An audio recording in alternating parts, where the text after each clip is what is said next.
Splatoon 3 is the most recent addition to the popular series, and this time sports even more to do on top of the usual multiplayer madness. The result is one splatting good time. In Splatoon 3 you play as a cephalopod that is able to transform into a humanoid form and wield a range of ink-spewing weapons. Depending on your choice, you'll play as either an Inkling or an Octoling. After a brief tutorial, you're able to dive right into the multiplayer or try out the single player mode. In single player, you'll meet a cryptic old man known as Cuttlefish who tasks you with learning the ropes and also assisting with investigating the disappearance of the great sapfish. This is done by solving a few puzzles found in self-contained locations which are accessible via a kettle. Shortly after finishing the first few puzzles, the old man disappears down a massive hole which leads to another location. Your character follows him, but when reaching the bottom discovers 3 other Inklings who have also been working for the old man as his agents, each with their own designation. However, they haven't seen him either and ultimately task you with finding him, completing puzzles along the way as the newly enlisted Agent 3. The story is paced quite nicely and has a twist or two along the way, but the real star are the puzzles that effectively function as the missions. You can tackle them in any order you see fit, but they are quite inventive and feature a fair share of enemies and cool feats to perform with your weaponry. The combination of the combat and the puzzle solving makes for some incredibly entertaining gameplay. There are even some boss fights along the way as part of the plot, and they are pretty great. At its core, Splatoon 3 is a shooter that takes place from a third-person perspective. You play as an Inkling or Octoling and must use a selection of ink-spewing weapon types to either defeat enemies or solve puzzles. There are 11 different weapon types, each with their own variants which boast certain stats. From single-shot long-range guns to more close-range types like the roller, you'll be hard-pressed to not find something that suits your playstyle. Additionally, there are gear items to be unlocked which have perks attached to them that can aid you in combat. The gear also provides you with the opportunity to customize your character with a stylish aesthetic to set them apart from characters belonging to other players.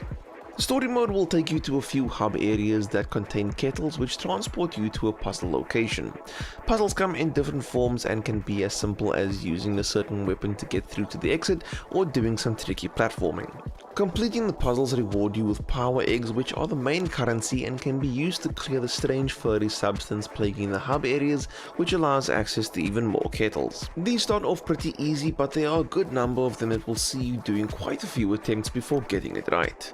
They aren't too punishing either, since you're allowed 3 failures before having to restart the checkpoint, which only costs about 20 power eggs. The single player part of Splatoon 3 does a good job of preparing you for the frantic multiplayer offering that will keep you coming back.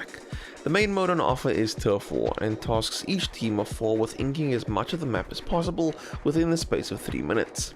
The team that has covered the most ground with their ink is the victor. The result is a frenetic rush to cover the battlefield in ink while defending your ink turf from the opposing team and also avoiding getting splattered yourself. It's all a lot of fun, and while initially the match length seems a bit short, it's actually the perfect length for this game type. Once enough experience in Turf War is gained and you make it to level 10, you'll be able to try out Anarchy Battles. This mode offers more objective-based gameplay such as controlling zones or capturing clams and then throwing it into a goal at the opposing team's base. It's a nice change of pace if you want to play something other than Turf War, however it is a lot more competitive. Also, it could do with some refinements such as allowing the changing of loadouts between deaths and easier communication options. After all is said and done, you and your teammates will be rewarded with medals for any feats performed in the match, in addition to XP which will contribute to your level. Level up and you'll gain access to new weapons, gear and items in the game's many shops. Weapons are purchased using a Sheldon license, a currency gained either by leveling up or consistently using a particular weapon in online matches. The best part is that you are able to test every single weapon available in the game before unlocking it, even the ones that are only unlocked at the max level of 30. Better yet, you can opt to spend 3 Sheldon licenses to unlock any weapon before reaching the required level to access it. It's nice to have the option, and it's great for returning players who already have a favorite weapon type and would like to unlock one that's a little higher up on the list. Aside from the competitive multiplayer, Splatoon 3 also offers cooperative fun for 2 to 4 players with a game called Salmon Run. Your goal is to defeat waves of enemies called salmonids, including some unique boss types, while collecting the golden eggs that they drop. Generally, these last for 3 waves, however you'll periodically be thrown into a special extra wave featuring a king salmonid, which involves a special strategy in order to beat it.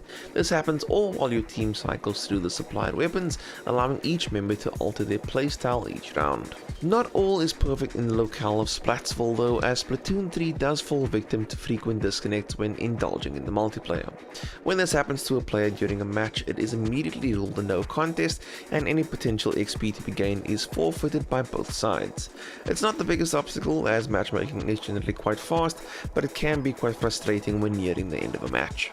Visually, Splatoon 3 looks fantastic. It sports the same visual style as its predecessors, but it looks really great. The ink looks super glossy and it runs at a consistent 60 frames per second even when things become a bit chaotic. There's no spoken word in the game since the characters spout gibberish when speaking, but it is pretty cute. The splat sound effects never got old even after hours of playing, and the soundtrack is quite catchy. Splatoon 3 is so much fun. The story is intriguing enough to serve as a backdrop as you take on the many excellent puzzles in the single player mode, plus it does a great job at preparing you for the madness that is the multiplayer. Speaking of, Turf War is sure to get you hooked after a few matches, and with so many weapon types to choose from, it shouldn't be an issue finding one that suits you best. It's also so inviting since you don't have to be the best player on the team and you can still contribute to your team's victory by inking as much of the battlefield as possible. There is a fair amount of disconnecting that happens in multiplayer though, which can derail your enjoyment somewhat. Thankfully the matchmaking is quite fast, so you won't have to wait too long to jump back into the action. Additionally, events happen every few weeks, affording players the opportunity to enhance their gear with rewards. Splatoon 3 is an incredibly stylish and absolutely fun experience that offers so much for both new and returning players. Personally, I haven't been this hooked on a multiplayer experience in ages. If you enjoyed this review, please hit that like button, and if you are new to the channel, please hit that subscribe button. And if you got your hands on Splatoon 3, please let me know what you thought of the game in the comment section down below. I'd love to know your thoughts and opinions. Thank you so much for watching. I'll see you next time.